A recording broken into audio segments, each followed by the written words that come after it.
Chapter 10 of their military discipline. They detest war as a very brutal thing,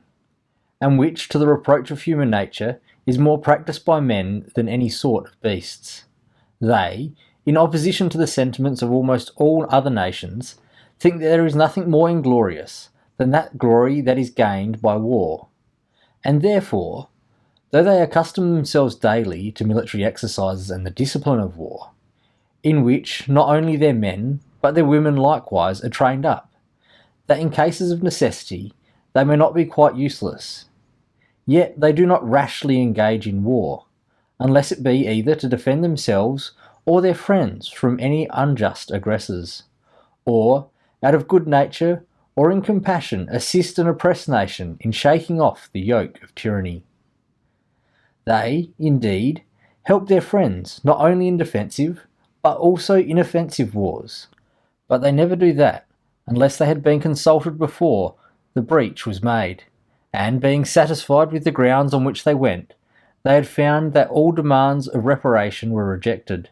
so that a war was unavoidable. This they think to be not only just when one neighbour makes an inroad on another by public order, and carries away the spoils, but when the merchants of one country are oppressed in another, either under the presence of some unjust laws, or by the perverse wrestings of good ones. This they count a juster cause of war than the other, because those injuries are done under some colour of laws. This was the only ground of that war in which they engaged with the Nephiligates against the Alepollonites, a little before our time, for the merchants of the former having, as they thought, met with great injustice among the latter, which, whether it is right in itself or wrong, drew on a terrible war, in which many of their neighbours were engaged, and their keenness in carrying it on being supported by their strength in maintaining it. It not only shook some very flourishing states, and very much afflicted others, but after a series of much mischief ended in the entire conquest and slavery of the Apollonites, who, before the war, they were in all respects much superior to the Nephiligates. But, though the Utopians had assisted them in the war, yet they pretended not to share of the spoils. But, though they so vigorously assisted their friends in obtaining reparations for the injuries they had received in affairs of this nature, yet if any such frauds were committed against themselves, provided no violence was done to their persons, they would only, on their being refused satisfaction, forbear trading with such a people. This is not because they consider their neighbours more than their own citizens, but since their neighbours trade every one upon his own stock, fraud is a more sensible injury to them than it is to the Utopians, among whom the public, in such a case, only suffers, as they expect nothing in return for the merchandise they export, but that in which they so much abound, and is of little use to them. The loss does not affect them much. They think, therefore, it would be too severe a revenge a loss, attend with so little inconvenience either to their lives or their subsistence, with the deaths of many persons. But if any of their people are either killed or wounded wrongfully, whether it be done by public authority or only by private men, as soon as they hear of it, they send ambassadors, and demand that the guilty persons may be delivered up to them, and if that is denied, they declare war. But, if it be complied with, the offenders are condemned either to death or slavery. They would be both troubled and ashamed of a bloody victory over their enemies, and think it would be as foolish a purchase as to buy the most valuable goods at too high a rate. And in no victory do they give glory so much as in that which is gained by dexterity and good conduct without bloodshed. In such cases they appoint public triumphs, and erect trophies to the honour of those who have succeeded.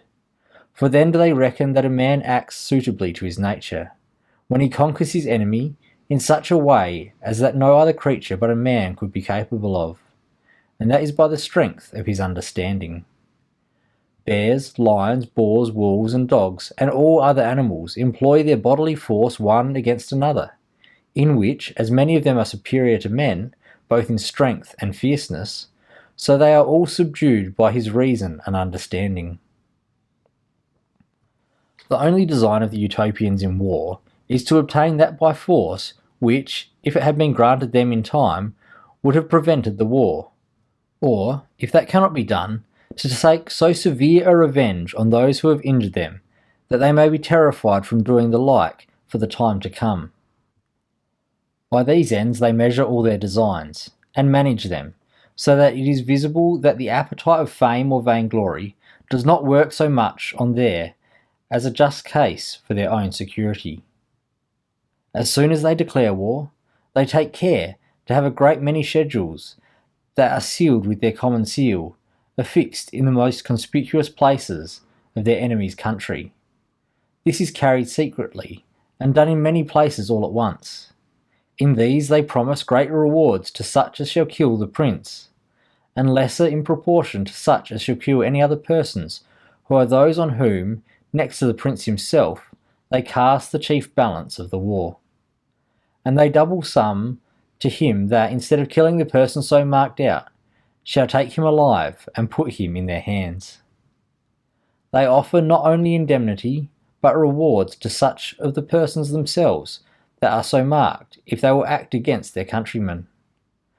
By this means, those that are named in their schedules become not only distrustful of their fellow citizens, but are jealous of one another, and are much distracted by fear and danger.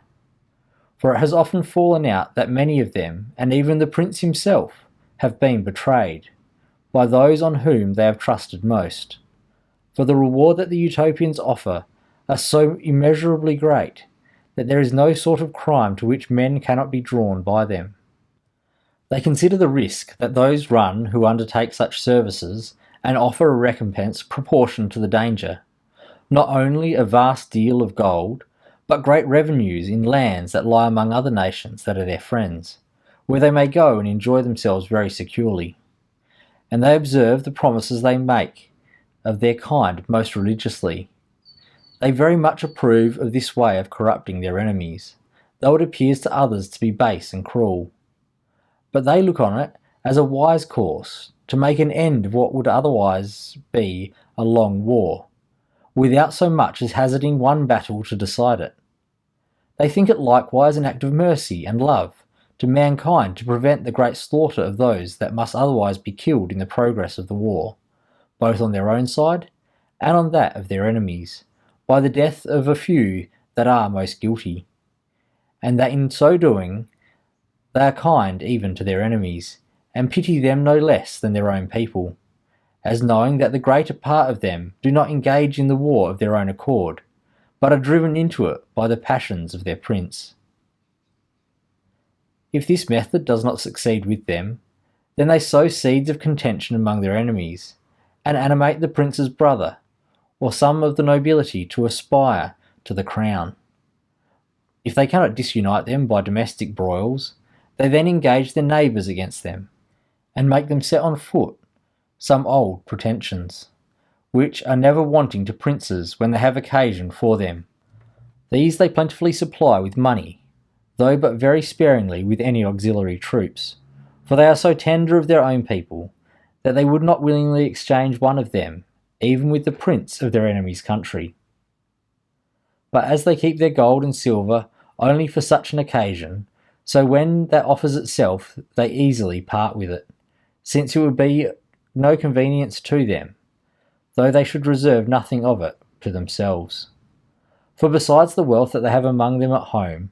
they have a vast treasure abroad, many nations round them being deep in their debt, so that they hire soldiers from all places for carrying out their wars,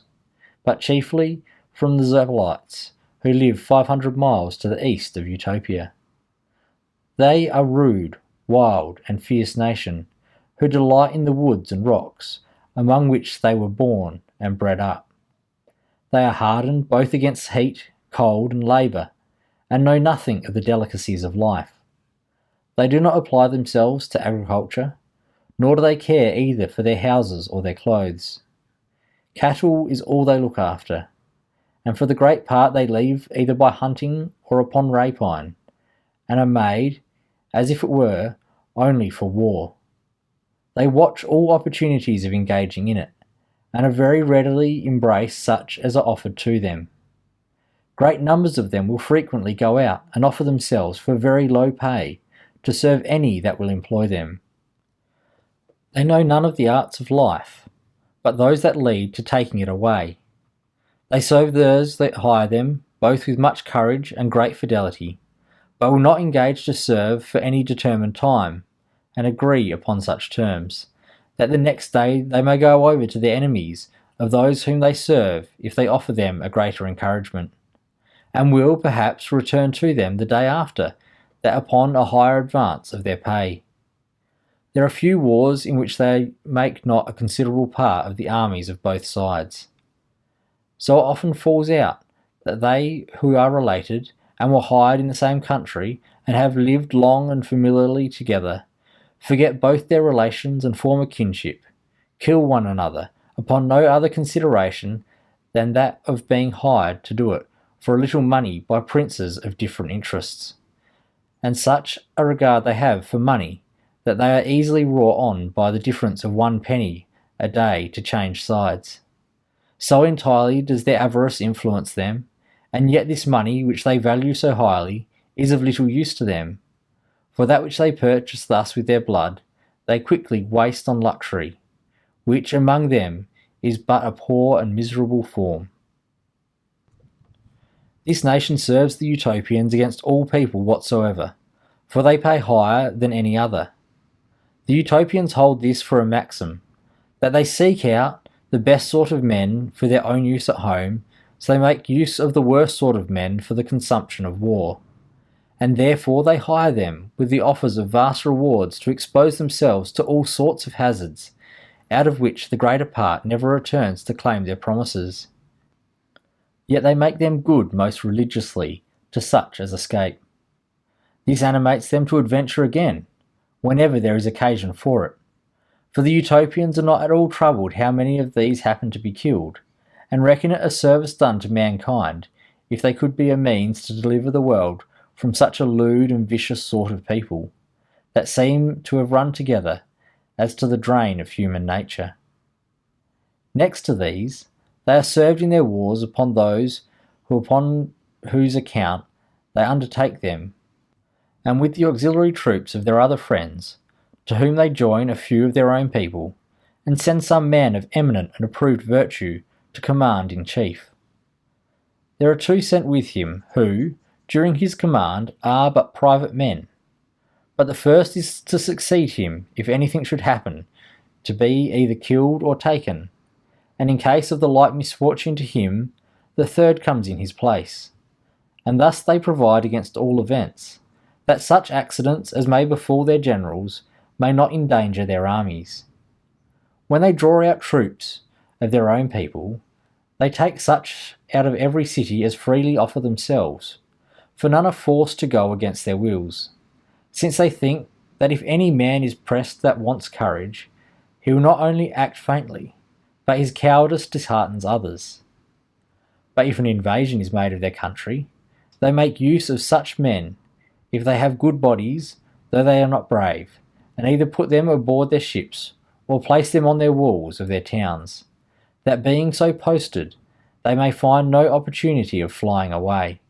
and thus either shame, the heat of action, or the impossibility of flying bears down on their cowardice. They often make a virtue of necessity, and behave themselves well, because nothing else is left to them. But as they force no man to go into any foreign war against his will, so they do not hinder those women who are willing to go along with their husbands. On the contrary, they encourage and praise them, and they stand often next their husbands in the front of the army. They also place together those who are related, parents and children, kindred, and those who are mutually allied, near one another,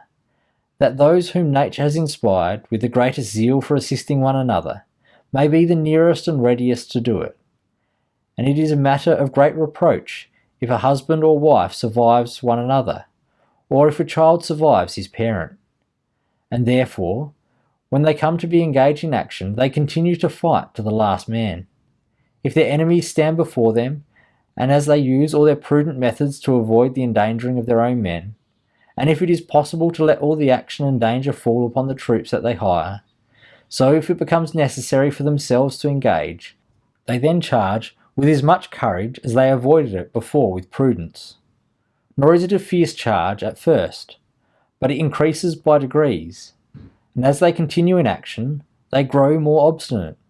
and press harder upon their enemies, insomuch that they will much sooner die than give ground. For the certainty that their children will be well looked after when they are dead frees them from all that anxiety concerning them which often masters men of great courage.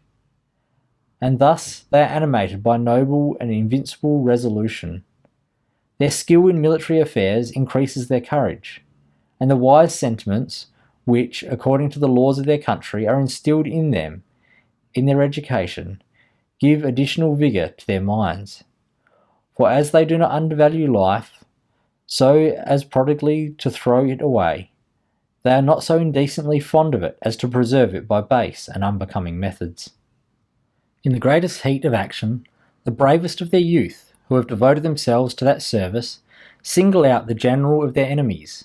and set on him either openly or by ambush, and pursue him everywhere. And when spent and wearied out, they are relieved by others, who never give over the pursuit, either attacking him with close weapons when they can get near him, or with those which wound by a distance when others get in between them, so that unless he secures himself by flight, they seldom fail at last to kill or to take him prisoner. When they have attained a victory, they kill as few as possible,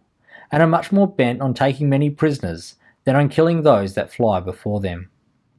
Nor do they ever let their men so loose in the pursuit of their enemies as to not retain an entire body still in order, so that if they have been forced to engage the last of their battalions before they could gain the day, they will rather let their enemies all escape than pursue them when their own army is in disorder,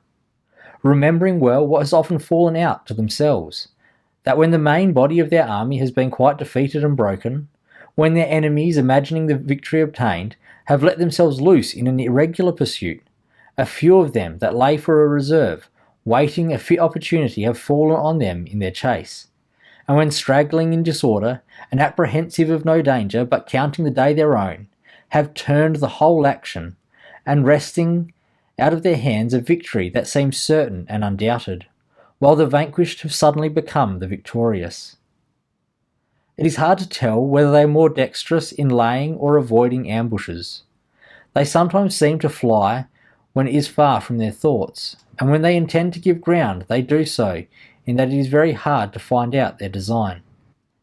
If they see they are ill-posted, or are like to be overpowered by numbers, they then either march off in the night with great silence, or by some stratagem delude their enemies. If they retire in the daytime, they do it in such an order that it is no less dangerous to fall upon them in a retreat than in a march. They fortify their camps with a deep and large trench, and throw up the earth that is dug out of the wall. Nor do they employ only their slaves in this, but the whole army works at it, except those that are then upon the guard. So that, when many hands are at work, a great line and a strong fortification is finished in so short a time that it is scarce credible. Their armour is very strong for defence, and yet is not so heavy as to make them uneasy in their marches. They can even swim with it. All that are trained up in war practise swimming. Both horse and foot make great use of arrows, and are very expert. They have no swords, but fight with a poleaxe that is both sharp and heavy, by which they thrust or strike down an enemy. They are very good at finding out warlike machines, and disguise them so well that the enemy does not perceive them till he feels the use of them, so that he cannot prepare such a defence as would render them useless. The chief consideration had in the making of them is that they may be easily carried and managed. If they agree to a truce, they observe it so religiously that no provocations will make them break it. They never lay their enemy's country waste, or burn their corn, and even in their marches they take all possible care that neither horse nor foot may tread it down, for they do not know but they may have use for it themselves. They hurt no man whom they find disarmed unless he is a spy. When a town is surrendered to them, they take it into their protection, and when they carry a place by storm they never plunder it, but put only those to the sword that opposed the rendering of it up, that the rest of the garrison slaves, for the other inhabitants, they do them no hurt, and if any of them had advised to surrender, they give them good reward out of the estates of those that they condemn, and distribute the rest among their auxiliary troops, but they themselves take no share of the spoil. When a war is ended, they do not oblige their friends to reimburse their expenses, but they obtain from them of the conquered, either in money, which they keep for the next occasion, or in lands, out of which a constant revenue is to be paid them. By many increases the revenue which they draw out from several countries on such occasions has now risen above 700,000 ducats a year. They send some of their own people to receive these revenues, who have orders to live magnificently and like princes, by which means they consume much of it upon the place, and either bring over the rest to Utopia, or lend it to that nation in which it lies. This they most commonly do, unless some great occasion which falls out but very seldom should oblige them to call for it all. It is out of these lands that they assign rewards to such as they encourage to adventure on desperate attempts. If any prince that engages in war with them is making preparations for invading their country, they prevent him and make his country the seat of the war. For they do not willingly suffer any war to break upon their island, and if that should happen, they would only defend themselves by their own people, but would not call for auxiliary troops to their assistance.